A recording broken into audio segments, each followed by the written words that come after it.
Welcome to Growing Your Team, a podcast designed for small business owners seeking to grow their company with the help of employees and contractors. Your time is limited, which means growing and leveraging teams is essential for business success. The Growing Your Team podcast is the place to learn tips and techniques designed to help you know when it's the right time to hire, how to select perfect fit team members, and how to maximize productivity while creating a positive work environment. Drawing from her 10-plus years of leadership and hiring experience, here is your host, Jamie Van Kuyk.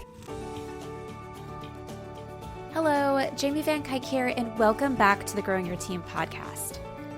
A few episodes ago, so probably think about a month ago, we talked about how to not run your business on what-ifs, and if you need to hire today, hire, and don't think about what could happen in the future. Hire based on what is going on in your business now, because that's important. And one of the things I mentioned during that episode was how not hiring when your business needs the help can hurt your business. A lot of people will think about the cost of hiring. They'll think about what happens if you hire someone and you end up not needing that team member, and they'll think a lot about that. But very rarely do people think about what is the impact if I don't hire. And the thing about it is, if your business is telling you that it's time to hire, then you need to hire.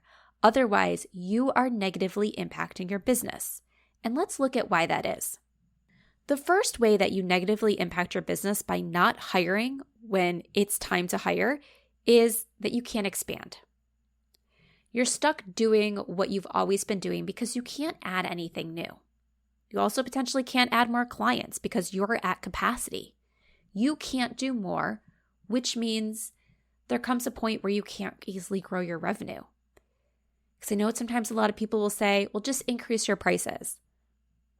That doesn't work for everybody. And for a lot of people, you increase your prices too much, you price yourself out, especially pricing yourself out of the target audience you want to reach. So eventually, you can't expand and you can't do more with your business and you can't grow your revenue if you don't hire, which means you are losing dollars by not hiring, right? So if you're thinking about, but if I hire, there's a cost to hiring, there's also a cost to not hiring because you leave money on the table. The second way that there's a downside to not hiring is that you can start to lose customers. If you can't properly serve every one of your customers and keep them happy and make them feel valued, if your service starts to slip, they're going to sit there and say, well, I guess you don't really care about me. You don't value me as a customer. And when people feel that way, they decide to take their dollars elsewhere. So next time they're buying a similar product, they're going to look at another company. The next time they need a similar service, they're going to look elsewhere. When their contract expires, they're going to not renew. So you want to make sure that you're giving your customers the customer service that they expect from you. And we're not talking about customers that are very needy and want more and they're making you want to pull your hair out because they always expect things from you right away. We're talking about customers that just expect the normal customer service levels that they're used to getting from you. So when you don't provide the customer service that they expect, like I said, they take their business elsewhere. But there's also another thing that comes into play here. Customer service isn't just about how you treat your current customers. It's also about communicating to your future customers.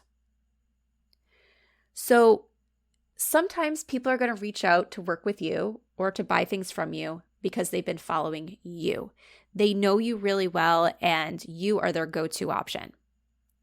However, there are a lot of other customers out there that don't know you yet. Maybe they got a quick referral, maybe they found you through an internet search, but they're not connected to you yet. And maybe you're not the only person that they're reaching out to. So if you don't have the ability to respond to their phone call, respond to their email, get a meeting on the calendar to talk about their needs in a timely manner, guess what? They might be going to another company to get the exact same product or service because they responded faster. So not only can you lose your current customers because your customer service is lacking, you can miss out on potential new customers as well, which hurts your business. The third way that your business can be impacted by not hiring is you have a personal capacity. You can only do so much. You can only work so many hours. And once you reach that, there's nothing you can do. You can't survive working 80 hours a week every week. It's not possible. So if you can't do it, who does? If you need to cut back somewhere because you're at your limits, it means that that next person who reaches out to you, you can't take them on. So when you reach your personal capacity, you can start leaving money on the table because you personally can't do it.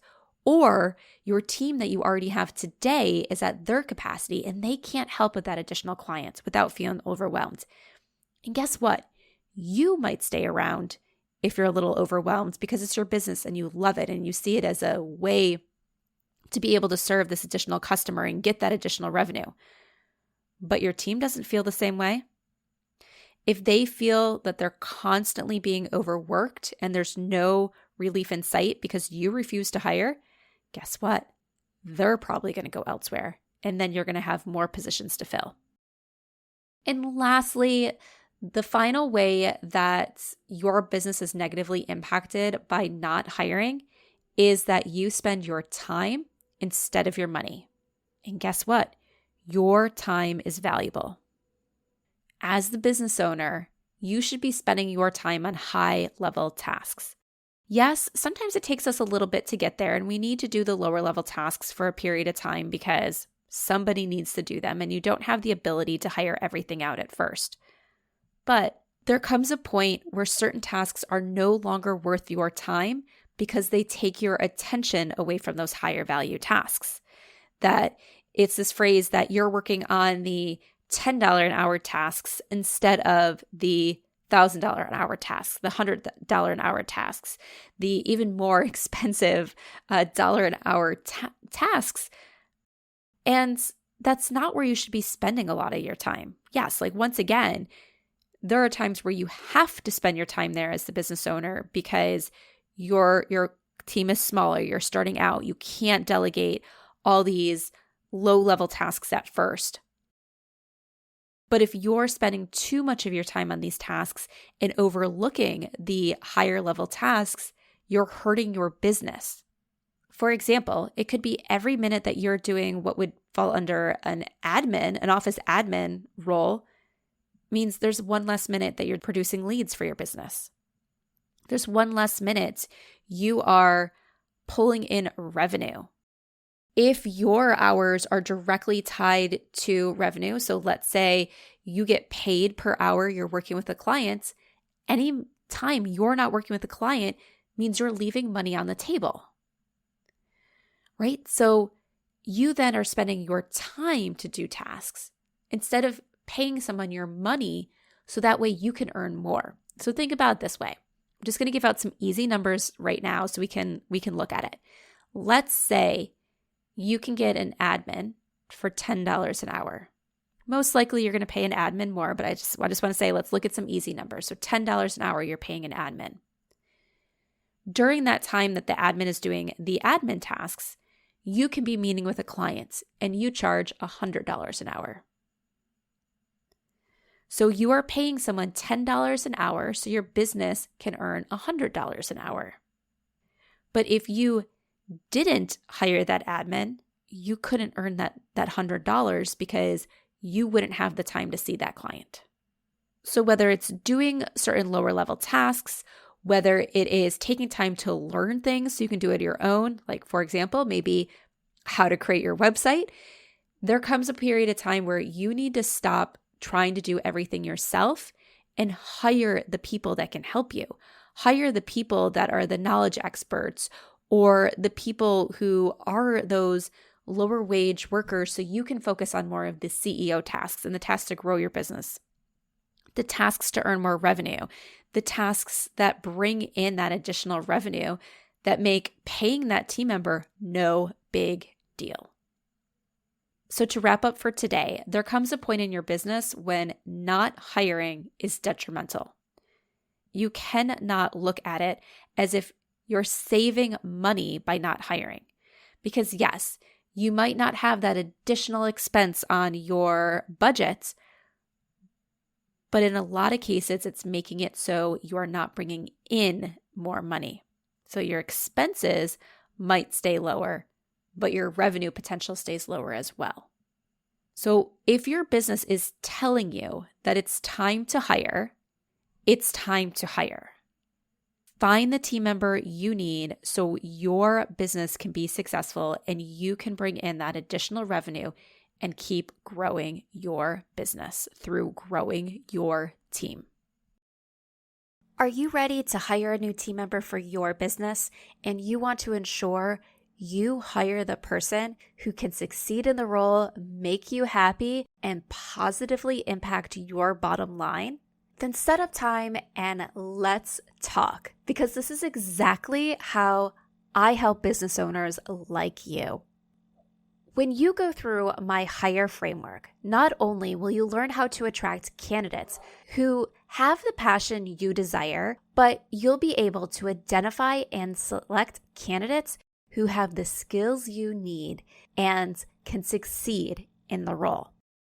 Going through this consultant process not only helps you find the right new hire for your current open position, but it teaches you how to repeat this process with every new position you add to your company as it continues to grow.